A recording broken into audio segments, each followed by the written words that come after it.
قوة إلا بالله العلي العظيم. أعوذ بالله السميع العليم من الشيطان اللعين الرجيم. بسم الله الرحمن الرحيم. الحمد لأهله والصلاة على أهلها. أما بعد فقد قال الله تعالى في القرآن الكريم. بسم الله الرحمن الرحيم.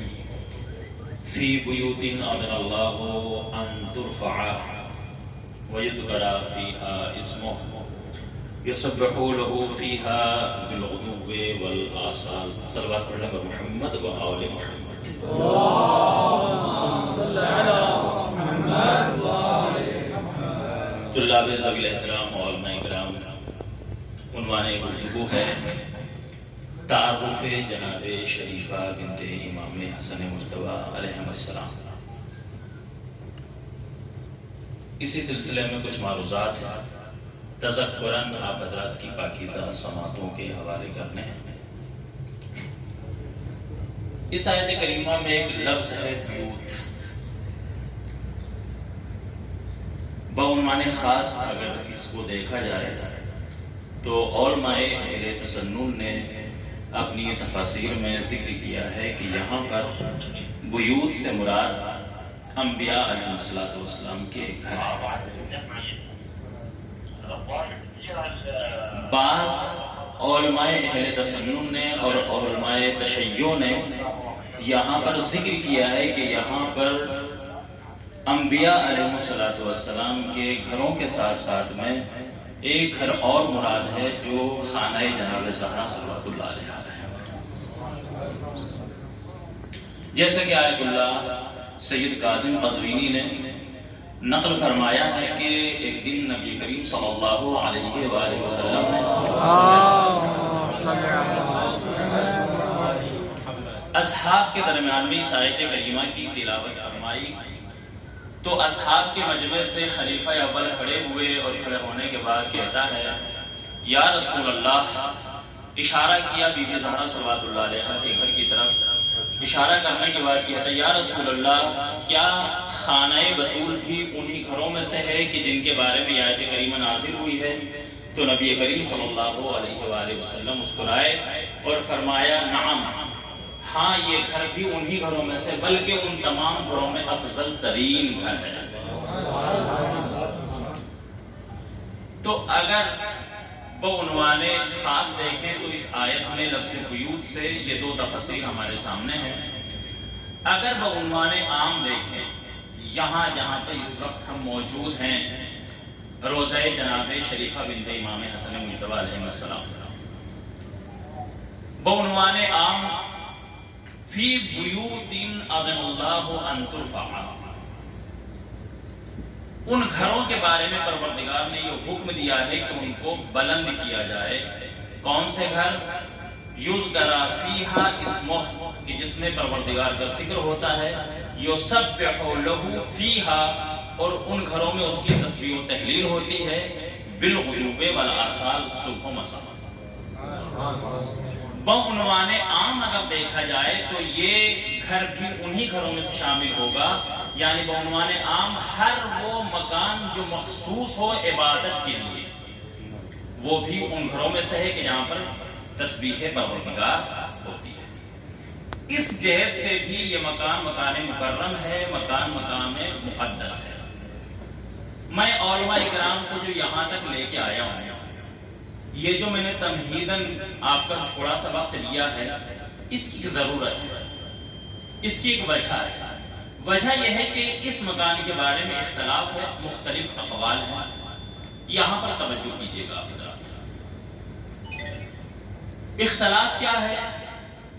اختلاف یہ ہے کہ اختلاف روایت ہے کہ امام حسن علیہ السلام کی بیٹیاں ہیں۔ تو یہاں پر میں اختصار کے ساتھ 3 قول نقل کروں گا اور اسی پر ختم ہوا۔ پہلا قول یہ ہے کہ امام حسن مجتبیٰ صلوات پڑھیں ان کے ذات گرامی،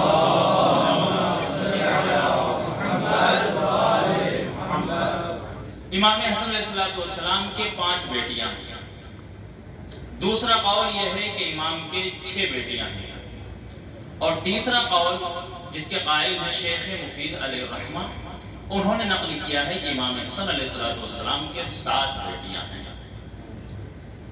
ان اختلاف اقوال کا یہ سبب ہوا کہ لوگ یہ سمجھ بیٹھے کہ امام حسن علیہ الصلوۃ والسلام کی بیٹیاں کتنی ہیں، اور پھر جو اشتباہ بنا ہے جا کر وہ نام میں بنا وہ 7 اسماء جو جناب شیخ مفید علیہ الرحمہ نے نقل کیے ہیں، ان میں سے ہیں ام الحسن، ام سلمہ، ام عبداللہ، رملہ جن کی کنیت ہے ام الحسین، 5ویں بیٹی ہے رقیہ، اور 2 بیٹیوں کا نام ہے فاطمہ۔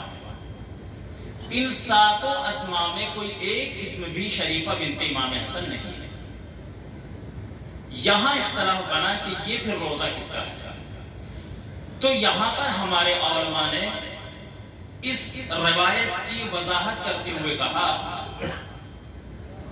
کہ امام حسن علیہ السلام کے 7 بیٹیاں ہیں، 3 کا تعارف نام کے ذریعے سے ہوا ہے، 3 کا تعارف کنیت کے ذریعے سے ہوا ہے، 1 بیٹی ہیں جن کا تعارف نام اور کنیت دونوں ذریعے سے ہوا ہے، وہ ہیں جناب رملہ جن کی کنیت ہے ام الحسین۔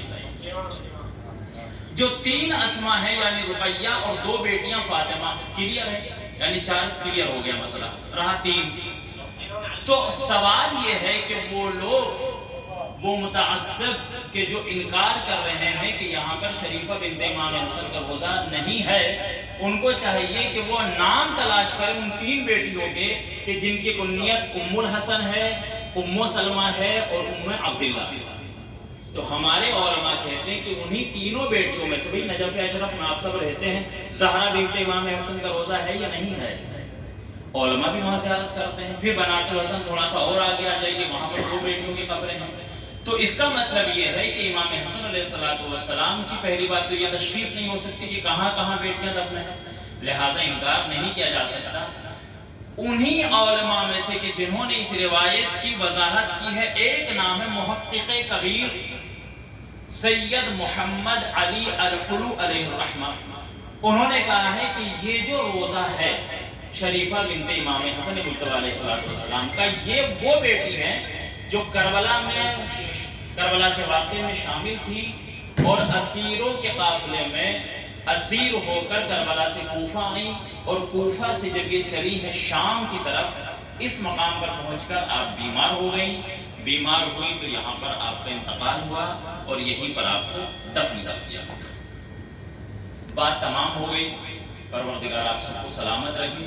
بس ایک جملہ میں تتمے کے طور پر آپ کی خدمت میں پیش کرنا چاہتا ہوں ان لوگوں کے لیے کہ جو یہاں پر شکوک میں مبتلا ہے کہ یہ امام حسن کی بیٹی ہے یا نہیں ہے، ان کے لیے ایک جملہ یاد رکھیں۔ وہ لوگ جو شکوک پیدا کر رہے ہیں کہ کبھی غیر سید یا غیر محترم کے قبر سے کرامات ظاہر نہیں ہو رہی۔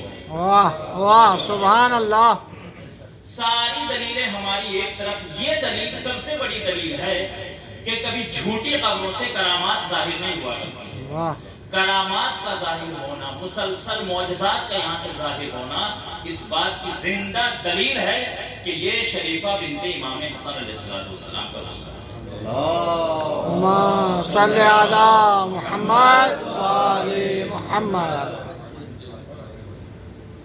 شریفہ بنت امام حسن، اچھا جو اہالی ہیں یہاں کے، ان سے پوچھا جائے گھر کے بارے میں کون جان سکتا ہے؟ گھر والے ہی بہتر جانتے ہیں، علاقے کی جنہوں نے اپنے باپ سے، انہوں نے اپنے باپ سے، انہوں نے اپنے باپ سے، جو یہاں پر تسلسل چل رہا ہے، جنہوں نے بتایا ہے، انہوں نے، اس علاقے والوں نے اس سیدہ کا ایک لقب رکھا ہے طبیبۃ العلویین۔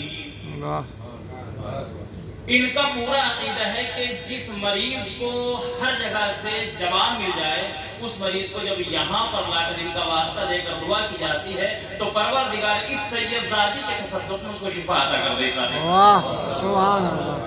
اسی لیے اس علاقے والوں نے ان کا لقب رکھا طبیبۃ العلویین۔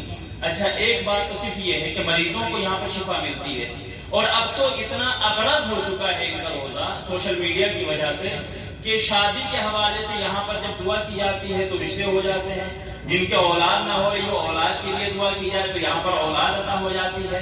تو اس کا مطلب یہ ہے کہ جس سیدہ کا لقب طبیبۃ العلویین ہے کہ جن کے صدقے میں پروردگار ہر بیمار کو شفا عطا کر دیتا ہے، ہم میں سے بھی اگر کوئی کسی بھی مرض میں چھوٹے یا بڑے مبتلا ہے اور جن مریضوں نے ہم سے دعاؤں کے لیے کہا ہے ہم ان تمام کو اپنی دعاؤں میں شامل کرتے ہوئے سید زادی کا واسطہ دے کر باہر گئے پروردگار میں دعا کرتے ہیں، پروردگار شریفہ بنت امام حسن مجتبی علیہ السلام کا واسطہ ہماری دعاؤں کو شرف قبولیت عنایت فرما، جو مومنین بیمار ہیں ان سب کو شفاء کامل و عاجل عطا فرما، پروردگار کے واسطہ محمد والے محمد کا ہمیں بار بار یہاں پر آنے کی توفیق عطا فرما۔ میرے تمام برادران احباب مدرسہ باب الحوائج کی جملہ اراکین کے لیے بھی دعا گو ہوں کہ پروردگار ان کی توفیقات خیر میں مزید اضافہ فرما، تاکہ اسی طرح سبب بنتے رہیں زیارتوں کے لیے اور ہم سب مل کر زیارت کے لیے آتے رہیں۔ آخر میں سب سے اہم دعا ہے کہ زمانے کے حالات بہت پراشوب ہیں، پروردگار وقت کے امام عصر علیہ السلام کے ظہور میں تعجیل فرما، ہم کو ان کے آوان مسار میں شریک فرما۔ 3 مرتبہ آیت کریمہ امی جھیل کی تلاوت کر کے ہم جناب شریفہ بنت امام حسن کا واسطہ دے کر تمام مریضوں کے لیے دعا کرتے ہیں۔ سب اپنے ہاتھوں کو اٹھائیے اور باہر گئے پروردگار میں دعا کیجیے۔ بسم اللہ الرحمن الرحیم، امن یجیب المضطر اذا دعا ویکشف السوء، امن یجیب إذا دعا ويكشف السوء، أما يجيب المضطر إذا دعا ويكشف السوء۔ يا الله يا الله يا الله يا الله يا الله يا الله يا الله يا الله يا الله يا الله یا رحمان یا رحیم، بحق محمد والد الطاہرین، بخصوص بحق شریفہ بنت امام حسن ہماری دعاؤں کو مستجاب فرما، آقا کونین کے ظہور میں تعجیل فرما، ہم کو ان کے عوان مسال میں شریک فرما۔ ربنا تقبل منا انکا انت السمیع العلیم۔